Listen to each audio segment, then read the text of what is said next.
खबरों पर।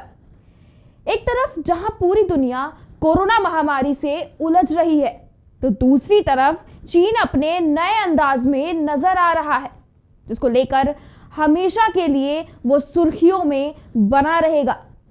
चीन के लिए 2022 बहुत ही खास रहने वाला है।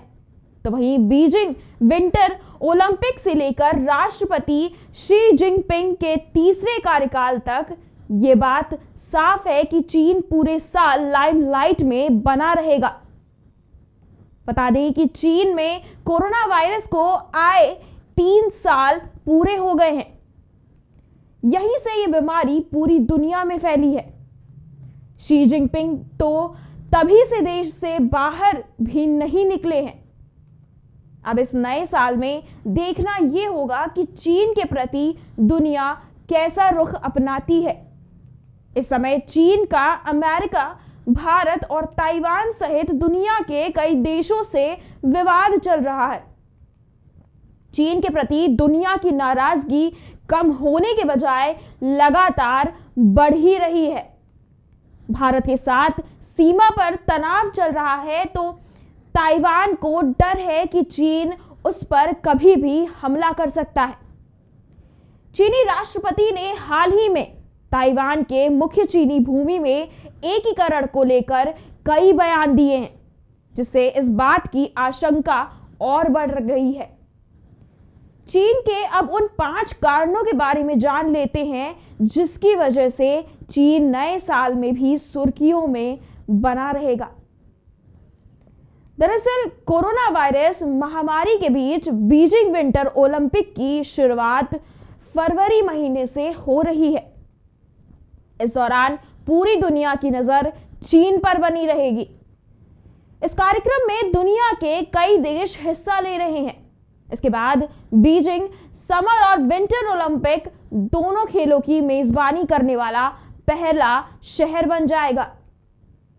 कोरोना वायरस से बचाव के लिए बबल अरेंजमेंट और होटल आइसोलेशन जैसे नियम अपनाए जा रहे हैं। कई चीनी कार्यकर्ता इसका अभी से बहिष्कार कर रहे हैं। इन्होंने तिब्बत, शिनजियांग और हांगकांग में मानवाधिकारों के उल्लंघन पर विरोध जताया है।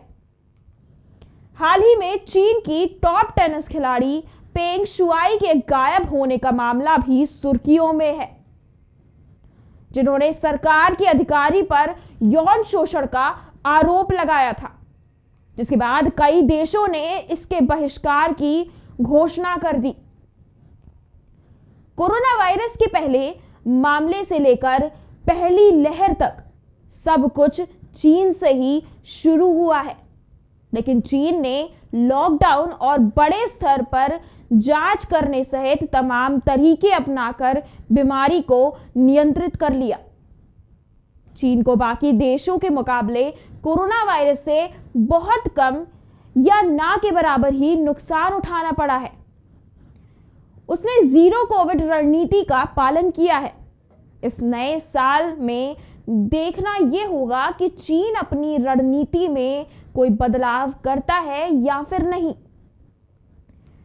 फिलहाल चीन में कोरोना संक्रमण के मामले बढ़ने के साथ ही एक बार फिर लॉकडाउन के नाम पर लोगों को घरों में कैद कर दिया गया है। इस बात से भी साफ संकेत है कि शी जिनपिंग अपना तीसरा कार्यकाल शुरू करने जा रहे हैं।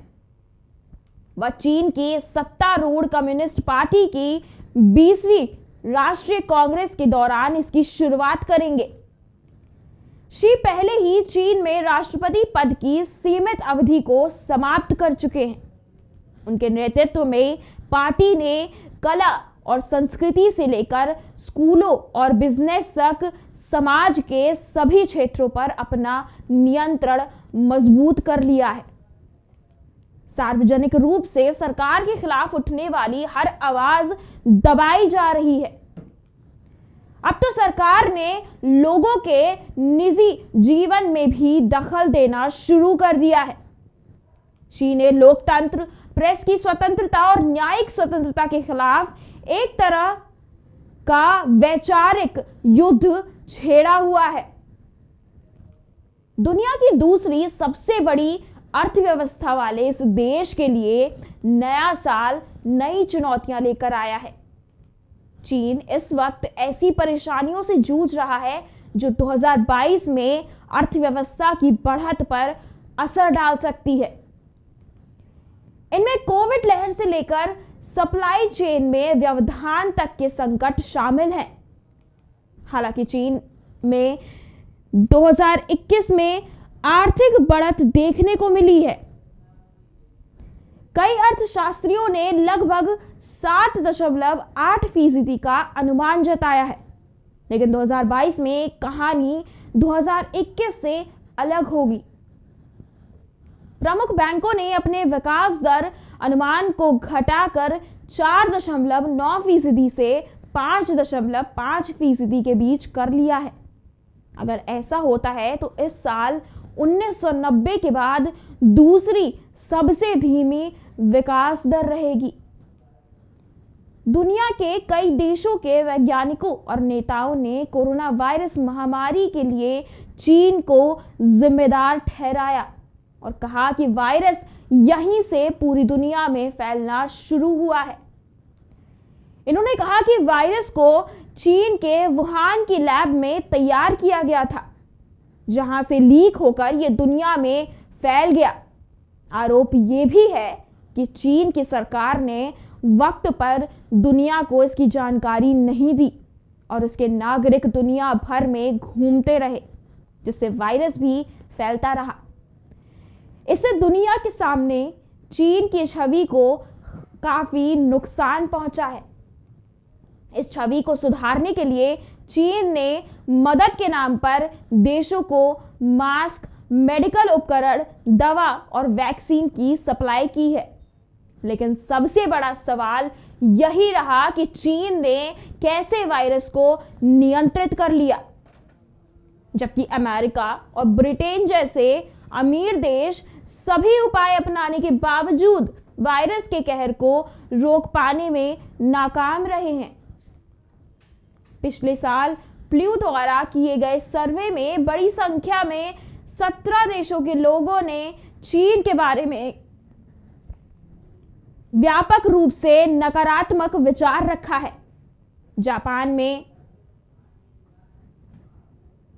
88%, स्वीडन में 80%, ऑस्ट्रेलिया में 78%, दक्षिण कोरिया में 77% और अमेरिका में 76%। शी जिनपिंग खुद महामारी के बाद से देश के भीतर छिपे हुए हैं, जिसके कारण उनका देश वैश्विक मंच पर अलग थलग दिखाई दे रहा है। ऐसे में ये नया साल चीन के लिए चुनौतीपूर्ण साबित होगा।